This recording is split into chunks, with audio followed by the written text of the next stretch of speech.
Hello and welcome. It's Melissa. Today I'm going to be sharing with you 10 ways minimalism can help you save money. So these are just some, frugal living tips. If you're new here, I hope you decide to stick around.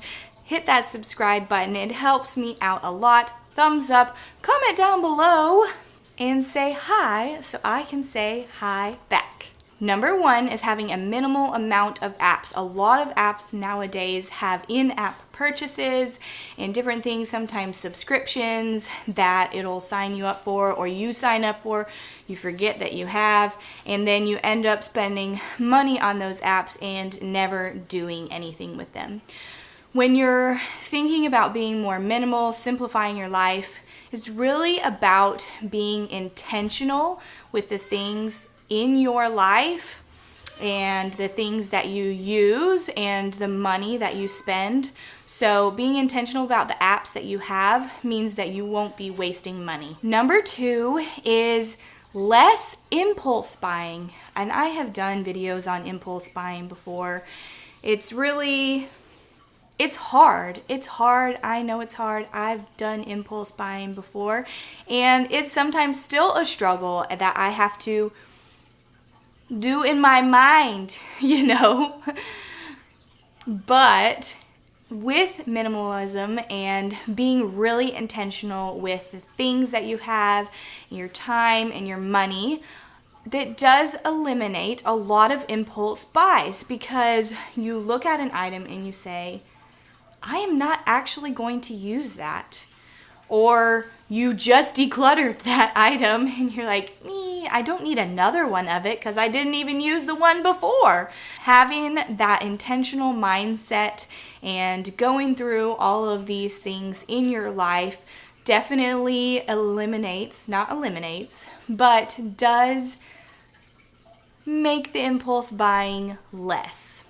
Number three kind of goes along with the second one, but you can see what you didn't use. So along my decluttering journey that I am still going on, that I will still be going on for a long time, I have seen all of the things that I have spent money on that I did not use, or used once and then did not use again. And for me, I want to be able to recognize that in my life so that I do not make that decision again.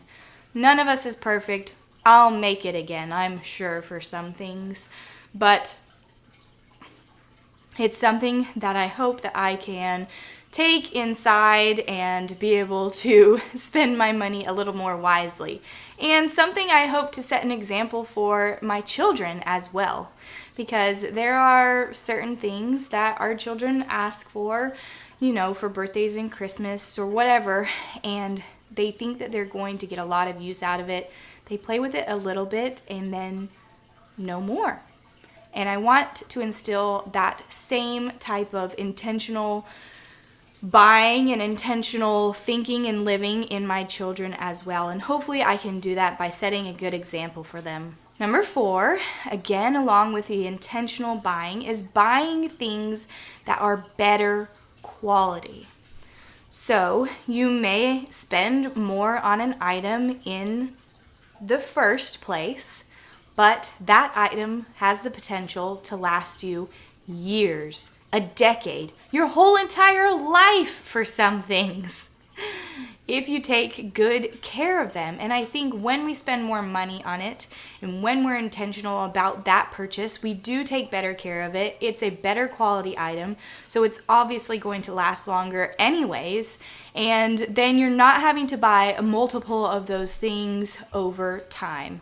Number five has to do specifically with clothes. So when you have less clothes and you know that you don't need that many clothes to be able to clothe yourself throughout the week, then you spend less money. This also goes along with saving money on kids' clothes. When you recognize how much clothes your kids actually need to wear for the events and things that you go to, then you are buying less clothes per size for kids.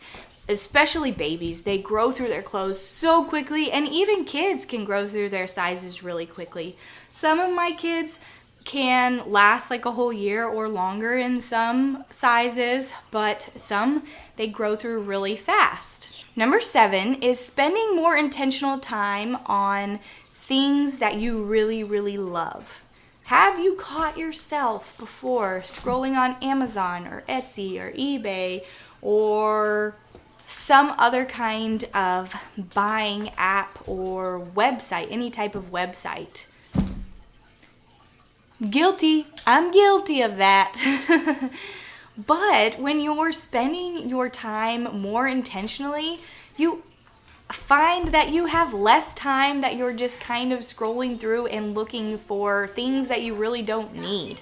Number 8 is when you are more intentional and you simplify your life and you find more of a peace of mind, which I have found through this journey that I've been on. It actually decreases the amount of like stress buying that you do. I think stress buying, when we are really stressed or unhappy or something like that, then we look to things sometimes. And I have definitely done this in the past and maybe even still do sometimes. So we look to things for our happiness instead of time and spending intentional time on things to give us peace and happiness. We look to things. When you are going through this mindset shift, more of a minimal, simple, intentional life, your mindset shifts and things aren't what you look for happiness. Number 9 is also kind of about that mindset of really not even wanting to get things that you know that you're not going to use. I think, maybe I kind of already addressed this in some of the other ones, but when you look at something that you know is just kind of like a new hobby or something that you're going to get, then you're saying, well, am I actually going to use that? And then I'm going to have to take time away from something else to do it and to take care of it and to do this and to do that.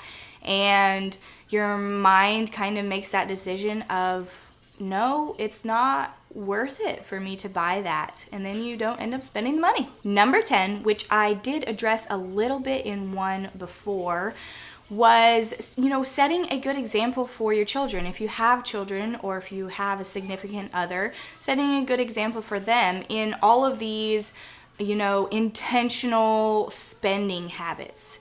You can change them in your life, and that's really, really good. And I do not try to force these things on my husband and on my children.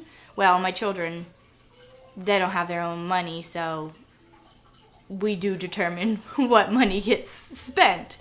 But them wanting things and asking for things and wanting to spend that money, when you set that good example of an intentional way of spending, then they may also adapt to that as well, and then it will save money, not just on the things that you purchase, but on the things that your family does as well. Thank you all so much for joining me here today. Hopefully you learned something from this video.